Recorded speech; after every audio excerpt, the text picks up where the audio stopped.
Avant de commencer cette vidéo, je vous invite à vous abonner à la chaîne et à activer la cloche pour recevoir toutes les prochaines vidéos.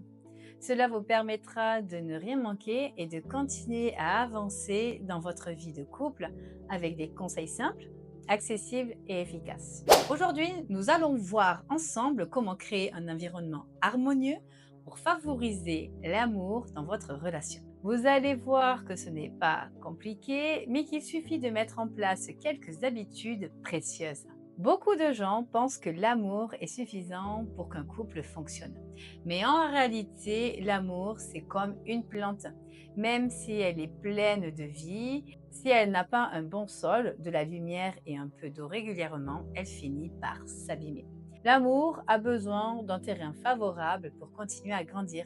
Et ce terrain, c'est ce que nous allons construire ensemble aujourd'hui. Le premier élément essentiel pour créer un environnement harmonieux, c'est la bienveillance au quotidien. Ce que vous dites, comment vous le dites, votre regard, votre manière d'écouter, tout cela crée une atmosphère dans votre couple. Imaginez que chaque mot gentil, chaque geste d'attention est comme une petite lumière que vous allumez dans votre maison intérieure.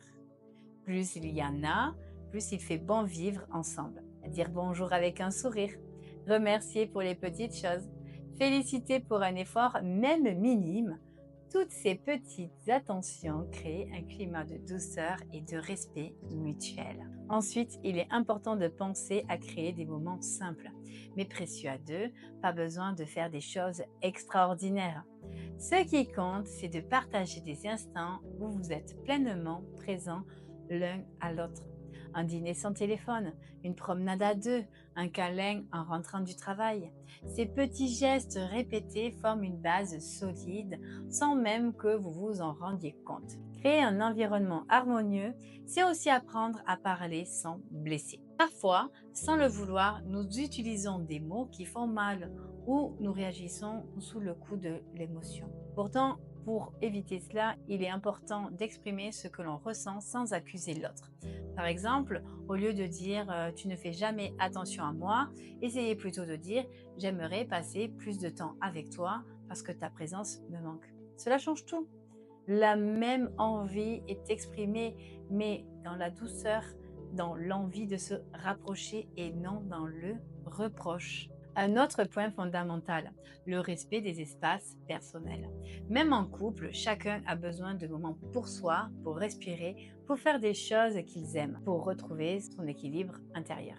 Respecter cela, ce n'est pas s'éloigner, c'est justement permettre à chacun de mieux se retrouver ensuite. Plus vous laissez de l'air à votre couple, plus votre lien sera fort et sincère. Pensez aussi à votre environnement matériel. Cela peut sembler anodin, mais vivre dans un lieu agréable, rangé, chaleureux fait une énorme différence. Un espace encombré ou froid peut inconsciemment créer du stress ou de la distance. Prenez soin de votre cocon. Aménagez un espace où vous aimez être ensemble, où il y a de la lumière, de la vie, peut-être quelques objets qui rappellent les beaux souvenirs. N'oublions pas l'importance de la reconnaissance. Dire merci, reconnaître les efforts de l'autre, même pour des toutes petites choses, ça nourrit profondément l'amour. Cela fait du bien d'être vu, d'être apprécié. Et cela donne envie de continuer à donner, à aimer, à construire ensemble. Bien sûr, parfois, malgré tout cela, il peut y avoir des tensions, des blessures du passé qui remontent, des incompréhensions qui s'installent. C'est normal. C'est là que le travail sur soi devient essentiel. Apprendre à mieux se comprendre soi-même, à mieux gérer ses émotions, à oser exprimer ses besoins sans peur, c'est un cadeau immense que l'on se fait et que l'on fait à son couple. C'est pour cela que j'ai écrit mon livre Vivre à deux, les clés pour comprendre et harmoniser le couple.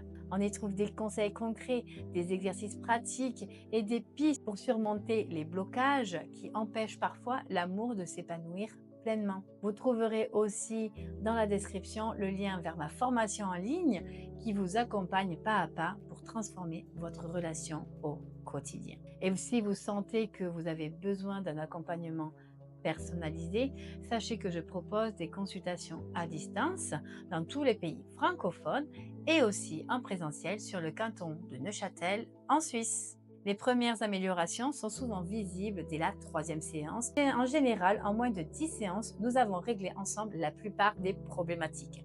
Vous n'avez pas à rester seul avec vos doutes ou vos souffrances. Il existe des solutions simples et efficaces. Créer un environnement harmonieux, ce n'est pas un miracle, ce n'est pas réservé aux autres. C'est à la portée de chacun de nous.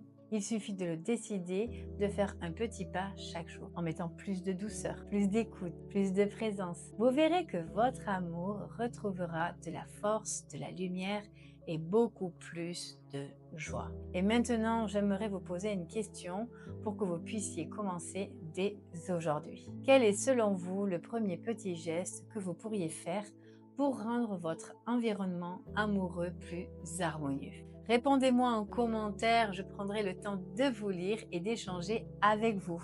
Vous retrouverez en description tous les liens pour me contacter, pour découvrir aussi mon livre, mes formations et les réseaux sociaux pour continuer à avancer sur ce chemin magnifique de l'amour conscient. Pensez à liker cette vidéo si elle vous a aidé, à la partager à une personne qui pourrait en avoir besoin et à vous abonner pour ne rien manquer des prochaines vidéos. Je vous remercie d'avoir été là et je vous laisse avec cette phrase en guise de conclusion. L'amour se nourrit chaque jour de petites attentions comme une fleur a besoin de soleil pour s'épanouir.